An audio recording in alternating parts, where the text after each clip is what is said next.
Welcome to part 11. Verify dashboard is up and running. Now that we've installed all of the necessary packages, our dashboard should be able to run. So let's go ahead and go back to Python Anywhere, and we're going to exit out of this bash console and just click up here to get back to the home. Actually, let's go back into the consoles area. We can go ahead and close this one out. Don't have to keep it running. Now go into the web area, and then what you'll need to do before you can look at it is click on this reload. So we've changed all these files, so we'll need to reload the application.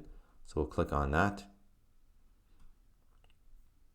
and this will reload everything for us. Okay, so it should be good to go. And then if we click over here, we should get our dashboard. So here we go, denderdata.pythonanywhere.com. Here's our dashboard.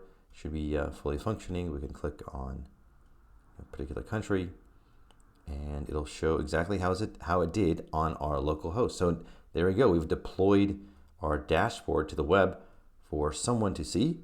They just have to visit this website, and whatever your username is, it will show up there as well.